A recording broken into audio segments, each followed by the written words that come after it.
Halo anak-anak, kembali lagi di video pembelajaran kelas 2. Hari ini kita akan masuk pembelajaran dari tema 3. Kalian bisa ambil buku kalian, kita akan belajar tema 3 pada hari ini.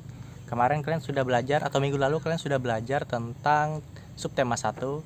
Nah, pada video ini kita akan belajar dari subtema 2. Kalian bisa membuka di halaman 26. Nah, di situ halaman 26 ada judul dari tema 2, yaitu tentang tugasku sehari-hari di sekolah. Nah, jadi pada pembelajaran kali ini Bapak akan menjelaskan apa saja tugas-tugas kalian itu di sekolah, apa yang kalian lakukan di sekolah. Nah, untuk sementara ini memang kalian tidak ada kegiatan di sekolah karena kita lagi dalam masa pandemi. Nah, tapi Bapak sini akan menceritakan apa saja yang harusnya kalian lakukan selama di sekolah. Nah, kalian bisa membuka di halaman 27. Di bagian atas, di situ ada sebuah teks, isinya sebagai berikut. Kita adalah seorang pelajar. Setiap pagi kita berangkat sekolah. Kita berpamitan kepada orang tua, kemudian menuju ke sekolah. Berangkat sekolah dimulai dari rumah, kemudian melewati jalan menuju sekolah. Nah, di sini ada sikap bagaimana cara kita sebagai pelajar dalam berangkat ke sekolah. Nah, pertama-tama yang harus kalian lakukan tentu saja berpamitan kepada orang tua kalian. Nah, jangan hanya pergi langsung ke sekolah, minimal menyapalah ke orang tua kalian. Pak, Bu, saya ingin berangkat ke sekolah. Seperti itu. Itu adalah contoh sikap seorang pelajar bagaimana cara berangkat ke sekolah yang baik, yaitu berpamitan dari orang tua. Kalian bisa lihat di bawahnya, di situ ada peta kondisi atau letak sekolah dari sekolahnya si Lina. Nah, diceritakan bahwa di sini Lina bersekolah di SD Negeri 2. Setiap hari ia berangkat sekolah dari rumah. Rumah Lina berada di Jalan MT Haryono. Nah, sedangkan Negeri 2 terletak di Jalan Tandean. Nah, di sini denahnya. Jika kalian perhatikan, rumah Lina tuh ada di sini. Nah, sedangkan sekolahnya ada di sini. Jadi jika dia ingin berangkat sekolah, dia bisa dari sini berjalan lurus, lalu belok ke kanan, maka dia bisa sampai ke sekolahnya. Nah, itulah contoh jalan menuju ke sekolahnya Lina.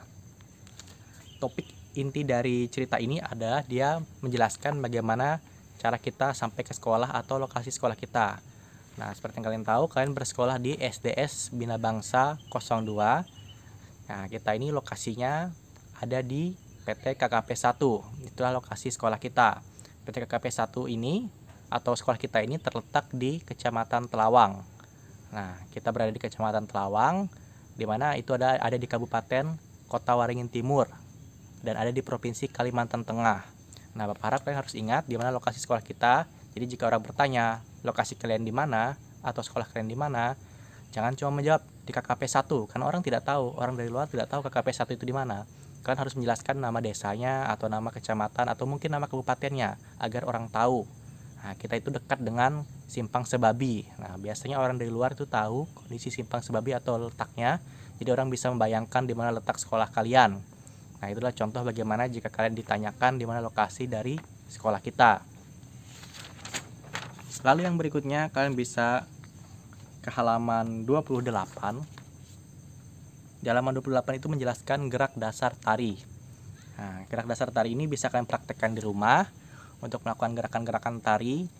Nah, di sini dijelaskan beberapa contoh gerakan menari.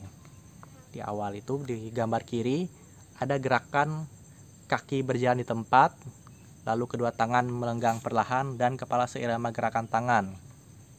Lalu yang berikutnya di sebelah kanannya itu ada penjelasan gerakan menari dengan cara pertama, kaki melangkah ke kanan dan ke kiri, lalu kedua tangan diayun perlahan, dan yang terakhir, ketiga, kepala seirama kaki dan tangan. Itulah contoh-contoh gerakan menari. Kalian bisa mempraktekkannya di rumah. Kalau kita masuk ke pembelajaran berikutnya, yaitu di halaman 30. Nah, di situ ada judul cerita kerja sama dengan teman.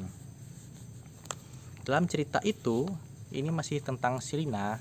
Dia memiliki banyak sekali teman di sekolah. Ada Reno, Benny, Mita, Ani, Adi, dan Rudi. Diceritakan di sini mereka ini berasal dari berbagai macam suku bangsa. agama mereka pun berbeda-beda. Meskipun begitu, mereka tetap berteman baik. Mereka selalu menjalin kerjasama. Ketika Pak Guru memberi tugas kelompok, mereka mengerjakannya dengan kerjasama. Nah, apa sih inti dari cerita ini? Nah, inti dari cerita ini adalah menjelaskan bahwa kalian ini tidak hanya terdiri dari satu suku bangsa saja. Kalian bersekolah di SD Sivina Bangsa ini, atau mungkin saat tinggal di tempat tinggal kalian itu berasal dari suku bangsa yang berbeda-beda. Ada yang suku Jawa, ada yang dari Flores, ada yang orang Batak dari Sumatera Utara, ada juga yang dari Kalimantan Tengah atau suku Dayak. Kayak itu berbagai macam-macam suku bangsa. Nah, tentu kalian berbeda-beda, tapi jangan jadikan perbedaan itu untuk saling tidak berteman atau mengganggu teman kalian yang lainnya. Justru karena berbeda itu maka kalian harus saling bekerja sama. Nah, inti dari cerita ini, mereka ini walaupun berbeda-beda suku bangsa, berbeda-beda agama, mereka bisa saling bekerja sama. Jika ada tugas atau ada mungkin kegiatan sekolah, mereka bisa melaksanakannya secara berkelompok atau bekerja sama dengan baik. Itu adalah inti cerita dari kerjasama dengan teman ini. Lalu yang berikutnya apa lagi? Yang berikutnya di halaman 31 ada juga keberagaman lainnya, yaitu di sini ceritakan keberagaman jenis kelamin. Kalian tahu bahwa jenis kelamin itu artinya ada laki-laki dan ada perempuan. Nah, itu juga termasuk keberagaman. Kalian itu berteman tidak hanya laki-laki dan laki-laki saja. Kalian boleh berteman dengan laki-laki berteman dengan perempuan, atau perempuan berteman dengan laki-laki, begitu juga. Nah, intinya apa? Kalian jangan terlalu memilih-milih teman, misalnya berteman harus dengan laki-laki, berteman dengan laki-laki terus, tidak mau berteman dengan perempuan. Begitu juga yang perempuan, tidak mau berteman dengan laki-laki. Inti dari cerita ini, kalian itu harus berteman baik walau berbeda jenis kelamin, dengan syarat sewajarnya saja. Nah, itu yang paling penting. Jadi jangan membeda-bedakan teman karena jenis kelaminnya. Memang jika kita ingin bermain-main yang agak keras, mungkin wajar jika kita berteman dengan laki-laki. Tapi jika untuk sekedar berbicara, mengobrol, kalian boleh berteman dengan lawan jenis kelamin kalian. Misalnya saat bercerita, mungkin laki-laki bisa bercerita dengan teman yang perempuan. Begitu juga sebaliknya. Jangan hanya karena berbeda jenis kelamin, yang laki-laki tidak mau berteman dengan perempuan, atau yang perempuan tidak mau berteman dengan laki-laki, itu juga tidak baik. Jadi jangan milih-milih teman hanya karena berbeda jenis kelamin. Lalu kita masuk ke bagian berikutnya, halaman 32. Di situ ada sebuah cerita, judulnya Gemar Menabung. Kalian bisa membaca cerita ini sampai habis. Yang mana inti dari cerita ini adalah menceritakan tentang si Reno, anak yang gemar menabung. Nah, inti dari cerita ini mengajarkan kepada kalian bahwa jika kalian tuh mempunyai uang lebih atau uang yang mungkin tidak wajib kalian pakai atau tidak terpaksa kalian pakai, kalian bisa menabung uang tersebut. Nah, bagaimana cara menabungnya? Ada berbagai macam cara. Kalian mungkin bisa menyimpannya di suatu tempat, menyimpannya mungkin dalam celengan. Nah, apa sih manfaat dari menabung? Adapun manfaat menabung itu, maka uang yang kalian tabung itu bisa digunakan untuk hal-hal berguna di lain waktu. Contohnya jika kalian menyisihkan uang kalian, ada uang lebih kalian dari uang jajan yang diberikan oleh orang tua kalian, kalian tabung. Mungkin beberapa minggu atau beberapa bulan, kalian mungkin bisa membeli barang-barang yang kalian inginkan. Misalnya membeli tas, atau buku, atau mungkin bahkan sepatu. Nah, manfaat menabung itu sangat banyak. Kalian bisa belajar disiplin, menyisihkan uang kalian, tidak berfoya-foya dengan uang kalian. Jika kalian punya uang sisa, jangan dipaksa atau habiskan. Nah, lebih baik uangnya ditabung untuk digunakan di lain waktu. Itu adalah contoh sifat menghemat yang bisa kalian pelajari dari kalian kecil, supaya nanti saat besar kalian lebih disiplin dalam mengatur keuangan kalian. Nah, mungkin itu saja untuk video pembelajaran pada materi subtema 2 ini. Nanti akan lanjutkan lagi dengan video pembelajaran berikutnya yang akan membahas lebih dalam tentang keberagaman ini.